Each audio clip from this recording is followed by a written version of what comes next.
അങ്ങനെ നമ്മുടെ LC ഇപ്പോൾ ഒഫീഷ്യലായിട്ട് ഓൺ ആയിരിക്കുകയാണ്. സംഭവം കൺഫേം ആണ്. പ്രൊഡക്ഷൻ ടീമിന്റെ ഭാഗത്തു നിന്ന് ഇതിൽ വന്നിട്ടില്ലെങ്കിൽ പോലും കഴിഞ്ഞ ദിവസം 19-ാം തീയതി ഒരു ടീസർ സെൻസർ ചെയ്തിട്ടുണ്ടായിരുന്നു. അത് ഏതാന്ന് നോക്കിയാ ഇതാണ്.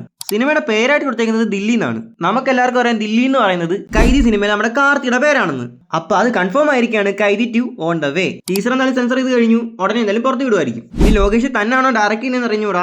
ബെൻസ് മൂവി മറ്റൊരാളെ കൊണ്ട് ചെയ്യിച്ച പോലെ ഇത് മറ്റൊരാളെ കൊണ്ട് ചെയ്യിക്കുമെന്ന് അറിഞ്ഞൂടാ. അത് ചെയ്യിക്കാനും ചാൻസ് ഉണ്ട്, ചെയ്യാതിരിക്കാനും ചാൻസ് ഉണ്ട്. കൈദി 2 ഇത്രയും ആൾക്കാർ വെയിറ്റ് ചെയ്യുന്നത് കൊണ്ടും സിനിമയ്ക്ക് ഇത്രത്തോളം ഹൈപ്പ് ഉള്ളത് കൊണ്ടും സിനിമ ചിലപ്പോൾ സ്റ്റാർട്ട് ചെയ്യുമായിരിക്കാം മറ്റൊരാളെ കൊണ്ട്. എന്റെ ആഗ്രഹം ലോകേഷിനെ ചെയ്യണമെന്നാണ്. ലോകേഷിന്റെ ടച്ച് അത് വേറെ തന്നെയാണ്. ഇനി ചിലവന്മാർ വേണേൽ പറയും ലോകേഷിന്റെ ടച്ചൊക്കെ ഞങ്ങൾ കൂലിയിൽ കണ്ടതാണെന്ന്. അങ്ങനെയുള്ളവന്മാരോടാണ് മക്കളെ നിങ്ങൾക്ക് ലോകേഷിന്റെ കഴിവ് എന്താണെന്ന് അറിയത്തില്ല. എന്റെ ആഗ്രഹം എന്താണെന്ന് വെച്ചാൽ പുള്ളി തന്നെ ഡയറക്ട് ചെയ്യണമെന്നാണ്. ഉടനെ എന്തെങ്കിലും അപ്ഡേറ്റ് വന്നെങ്കിൽ LC ഇപ്പോൾ ഉള്ള ഡൗൺഫാളിൽ നിന്ന് മാറി കിട്ടിയേനെ. അത് കഴിഞ്ഞ് കുറച്ച് നാൾ കഴിയുമ്പോൾ ബെൻസിന്റെ ഏതെങ്കിലും ഒരു അപ്ഡേറ്റ് വന്ന് ബെൻസും കൂടെ റിലീസ് ചെയ്താൽ LCന്റെ പഴയ പവർ എന്തായാലും തിരിച്ചു കിട്ടും. ബെൻസ് ഇറങ്ങിക്കഴിഞ്ഞ് ഷൂട്ട് ചെയ്ത് വെച്ചാൽ ഷോർട്ട് ഫിലിമും കൂടെ ഇറക്കി വിട്ടാൽ പിന്നെ ഒന്നുകൂടെ ഹൈപ്പ് കൂടത്തേ ഉള്ളൂ. അപ്പോഴത്തേനും എന്തായാലും ഒരു 6-7 മാസം കഴിഞ്ഞിരിക്കും. ഈ ഷോർട്ട് ഫിലിമും കൂടെ റിലീസ് ചെയ്ത് കഴിയുമ്പോൾ LCന്റെ പവർ തിരിച്ചു കിട്ടുകയും ചെയ്യും, പഴയതുപോലെ ടോക്കിങ് നടക്കുകയും ചെയ്യും. അത് കഴിഞ്ഞിട്ട് ആ അല്ലുവിന്റെ കൂടെയുള്ള സിനിമയും കൂടെ വരുമ്പോൾ ലോകേഷിന്റെ മാർക്കറ്റും പഴയതിനേക്കാളും കൂടുകയും ചെയ്യും. ഇനി ആ സിനിമ LCയിലുള്ളതാണെങ്കിൽ LCന്റെ ഗ്രാഫും കുത്തനെ കൂടും.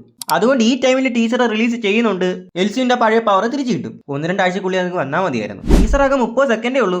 എന്നാൽ അത് കാണാൻ വേണ്ടി അത് ഒറ്റ സെക്കൻഡ് ആണെങ്കിലും കട്ട വെയിറ്റിംഗ് ആണ്. മറ്റൊരു ഡയറക്ടറിനെ കൊണ്ട് ചെയ്യിക്കാനാണെങ്കിൽ സിനിമ എന്തായാലും അടുത്ത വർഷം റിലീസിന് ഉണ്ടായിരിക്കും. ഇനി ലോകേഷിനെ ചെയ്യാനാണെങ്കിൽ 2028 ആവും. നിങ്ങൾ ഈ ടീസറിന് വേണ്ടി വെയിറ്റ് ചെയ്യുന്നുണ്ടോ ഇല്ലയോ എന്ന് താഴെ നിന്ന് കമന്റ് ചെയ്ത് വെച്ചേക്കുക. അപ്പോൾ ഇന്നത്തെ വീഡിയോ ഇത്രയുള്ളൂ. വീഡിയോ ഇഷ്ടപ്പെട്ടാൽ ലൈക്ക് ചെയ്യുക, ഷെയർ ചെയ്യുക, സബ്സ്ക്രൈബ് ചെയ്യുക. അപ്പോൾ ഓക്കെ ഫ്രണ്ട്സ്, ബൈ.